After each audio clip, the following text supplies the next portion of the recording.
Hi, welcome to Chandra's kitchen. இன்னைக்கு நம்ம நிகழ்ச்சியில் பாரம்பரியமிக்க பருப்பு உருண்டை குழம்பு எப்படி செய்யறதுன்னு பார்க்கலாம்.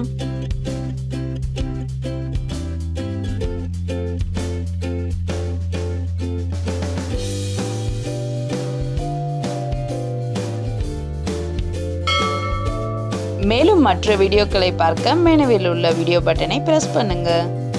இந்த பருப்பு உருண்டை குழம்பு செய்ய தேவையான பொருட்கள் என்னென்னு பார்க்கலாம். கடலை பருப்பை 3 to 4 மணி நேரம் ஊற வச்சு எடுத்து வச்சுக்கலாம். புளி கரைச்சல், தேங்காய் விழுது, உப்பு, வெங்காயம், பச்சை மிளகா, தேங்காய், இஞ்சி, தக்காளி, சின்ன வெங்காயம், கொத்தமல்லி, கருவேப்பிலை, மிளகு, வெந்தயம் சேர்த்தது, கடுகுளுந்து, சோம்பு, மிளகாய்த்தூள், எண்ணெய், மஞ்சள் தூள்.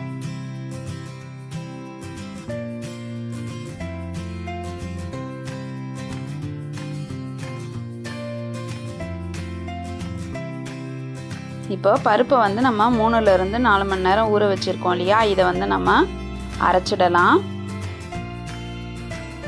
இதோட நம்ம தேவையான அளவு உப்பு சேர்த்துக்கலாம். சோம்பு 1 ஸ்பூன் சேர்த்துக்கலாம். திருகின தேங்காய் 2 ஸ்பூன் சேர்த்துக்கலாம். பச்சை மிளகாய் 1 சேர்த்துக்கலாம். இஞ்சி சேர்த்துக்கலாம். கருவேப்பிலை சேர்த்துக்கலாம். கொஞ்சம் கொத்தமல்லி சேர்த்துடலாம். இப்போ இதை லைட்டாக கலந்துருங்க. பொடியாக நறுக்கி வச்சுருக்க வெங்காயத்தை சேர்த்துக்கலாம். இப்போ இதை எல்லாத்தையும் சேர்த்து நல்லா கலந்துருங்க. இப்போ இதை சின்ன சின்ன உருண்டைகளாக உருட்டி எடுத்து வச்சுக்கோங்க. கடாய் வச்சு 3 ஸ்பூன் நல்லெண்ணெய் ஊற்றிக்கலாம். கடுகு உளுந்து சேர்த்துக்கலாம். அடுத்தது வெந்தயம், மிளகு சேர்த்துக்கலாம். இது பொரிஞ்சதும் சின்ன வெங்காயத்தை சேர்த்துக்கலாம். இப்போ இதை வதக்கிடலாம்.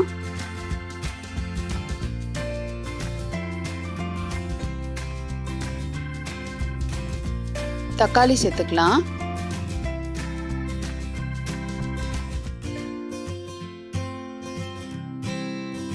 இப்போ இதை வதக்கும் போதே நம்ம கொஞ்சம் உப்பும் மஞ்சள் தூளும் சேர்த்துக்கலாம். அடுத்து பூண்டு சேர்த்துக்கலாம். இப்போ நம்ம இதை நல்லா வதக்கின பின்னாடி புளி கரைச்சல் சேர்த்துடலாம்.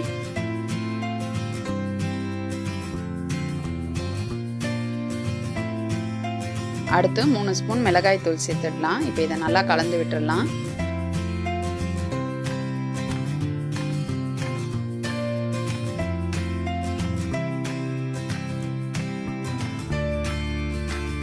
இது நல்லா கொதிக்க ஆரம்பிச்சதும் 1 கப் தேங்காய் விழுது சேர்த்துடலாம். இது நல்லா கலந்து விட்டுருங்க.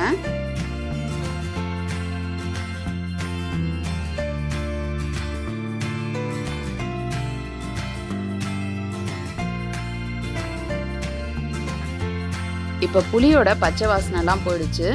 நம்ம எடுத்து வச்சிருக்க பருப்பு உருண்டைகளை ஒவ்வொன்றா இதில் சேர்த்துடலாம்.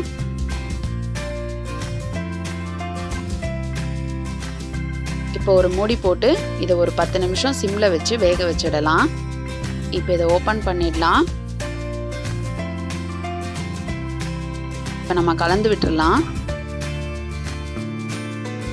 இப்போ பருப்பு உருண்டை வெந்திருக்கான்னு செக் பண்ணிடலாம். இப்போ இந்த பருப்பு உருண்டை நல்லா வெந்திருக்கு. அடுத்ததான் நம்ம கொத்தமல்லி தூவிக்கலாம். இப்போ இதை நல்லா கலந்துட்டு இதை நம்ம ஒரு பவுலுக்கு மாற்றிடலாம். இப்போ நம்மளுடைய சுவையான பருப்பு உருண்டை குழம்பு ரெடி ஆயிடுச்சு. நீங்களும் இதை உங்கள் வீட்டில் ட்ரை பண்ணி பாருங்கள். உங்களோட ஃபீட்பேக்கை எங்களுக்கு சொல்லுங்கள். மேலும் இது போன்ற சுவாரஸ்யமான தகவல்களை அறிந்து கொள்ள எங்கள் சந்திராஸ் கிச்சனை சப்ஸ்கிரைப் செய்யுங்கள். உங்களுடைய கமெண்ட் பாக்ஸில் போடுங்க. லைக் அண்ட் ஷேர் பண்ணுங்கள்.